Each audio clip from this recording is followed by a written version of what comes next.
Hello everyone, and welcome back to ABG and to a new episode of The Purple Show. My name is Saren. And my name is Anna.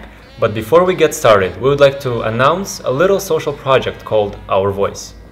A box will be provided in every Scapto where you can write any complaints you might have. And we will try our best to make them heard and acted upon. We encourage you to be proactive and participate in this social initiative. But please don't write anything about the internet or OCC. We know too well. A great poet once said, even questions have doubts. Isn't that some food for thought? But we came up with some questions of our own. And had the professors tackle them. Let's see what they had to say in this new Q&A session.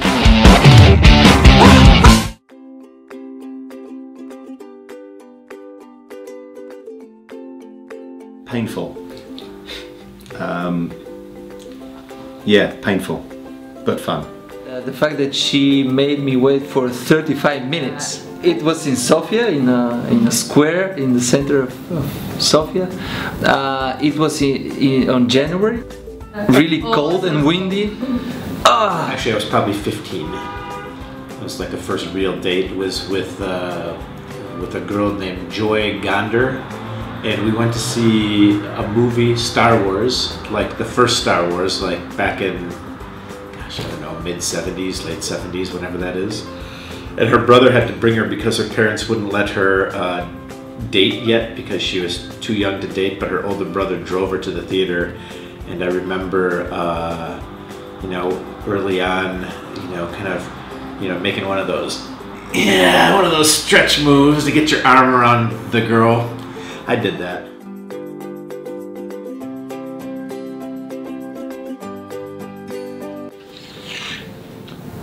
I don't know. I did have many crazy nights in college and then in grad school, but all of them boil down to the same thing, which is hangover the day after. So it didn't go much crazier than this. Yeah, I have nights from high school, especially, which I don't remember. We once had a car accident in Bulgaria. Flipped a car in the ice 3 times, landed the right way up. We were on our way to Velika Trnava. Landed the right way up, all 4 of us got out. There were 2 Brits, 2 Americans. We all got out without a scratch on us. The car was completely totaled, and we were on our way out on a Friday night to go to Velika Trnava to have a few drinks, to have dinner and a few drinks, and we decided that we were going to carry on. But obviously we couldn't drive the car, so we had to first of all hitchhike on the back of a beer lorry. Unfortunately all the beer bottles were empty. Then we took a train, and we took some alcohol with us on the train, and ran out halfway to Velika Trnava because it was a slow train. And then waited to one of the stations we were going to get off and go and get some more alcohol. And the guard said, no, I'll go and get it for you, the train can't leave without me. So we managed to get an employee of the Bulgarian National Railways to buy alcohol for us and continue our journey to Trnava, where we continued our night out, that was quite memorable.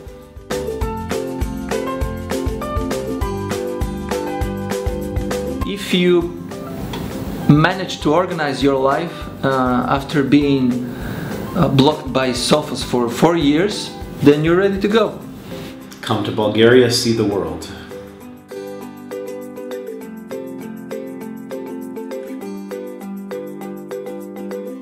I would think the student was in line to be top contender for Lickefesser. I would probably have to report him to the More Honors Committee. Maybe he got it for free. Yeah? Maybe that's what I would think about. He's not my student, and for him, this is the wrong class. Isn't it cozy over here? Quite, but I know a place that's even cozier. Oh, might you mean a little place of warmth and comfort? Filled with stories and brownies. I can't believe until I see it.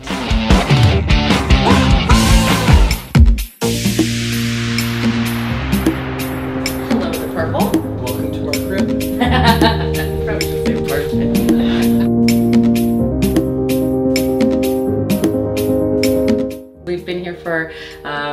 few months, and yeah, I'm really enjoying it. So we'd like to show you some more of the different things we have in here. We got a lot of things from our travels around, so depending on where some of the students are from, you're probably going to see artifacts potentially from your countries. Here's an artifact that we have. This is a plate from Albania that we picked up when we were in Albania last year. In Berat. In Berat, yes, this is from Berat.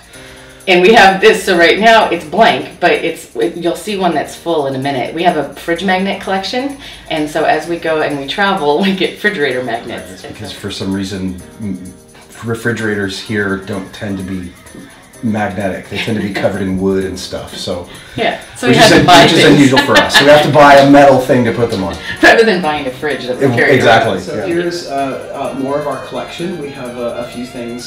Some of these are gifts, and some of these are things that we've picked up in our various travels.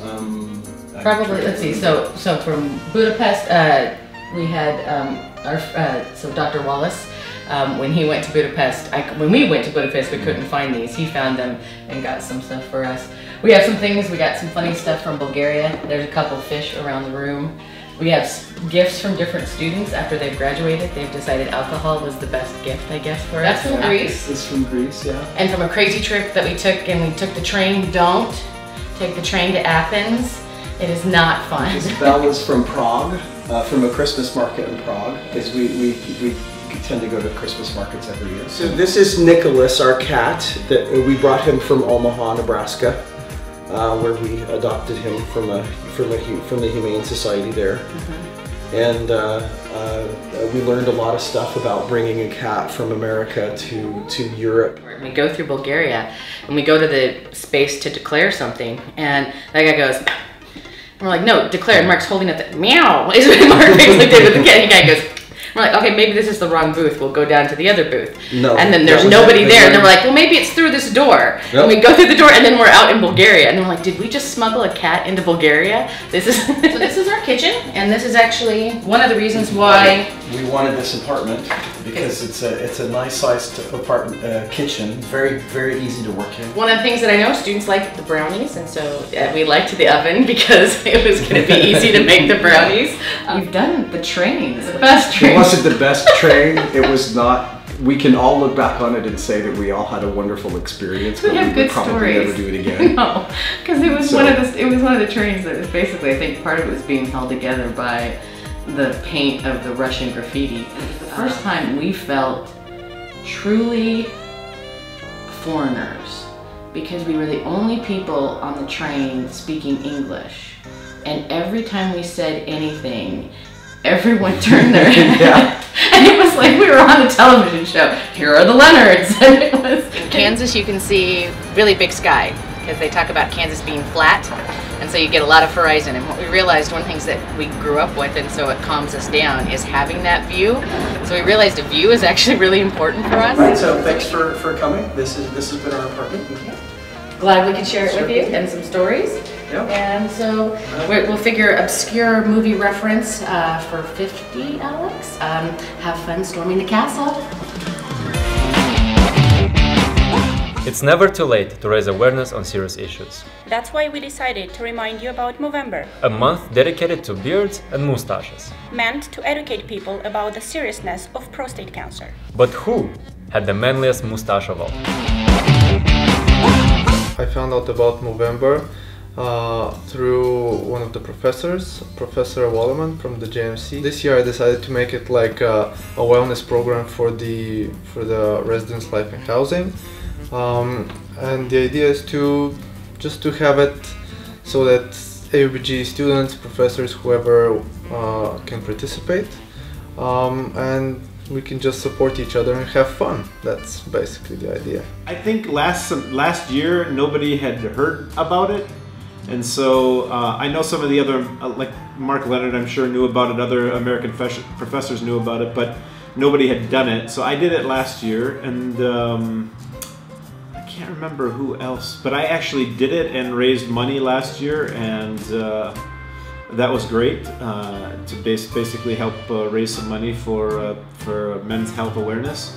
I did it a few years ago because it helps to raise funds for cancer, and my father died of cancer when I was young, so it's kind of an important thing to me to help raise, to fund research, to find treatments and cures for the disease, and also because they've started to also promote just men's health in general, and in particular men's mental health, which I think is also quite important because it's not talked about very often.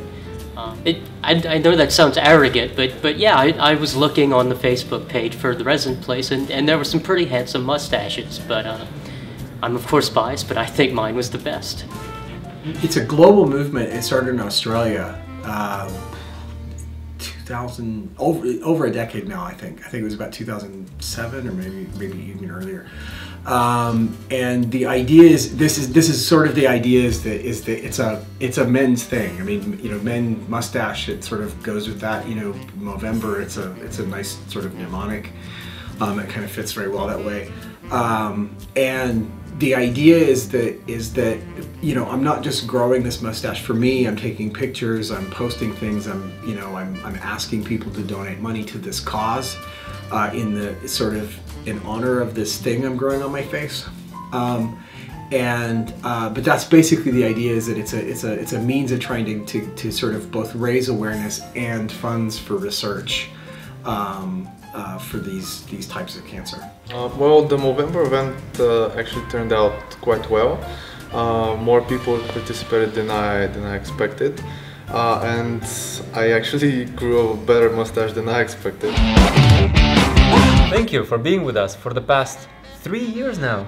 Wow, so many memories. Not that many episodes. Hey! Still, subscribe to our channel and like us on Facebook. And remember, live colorfully.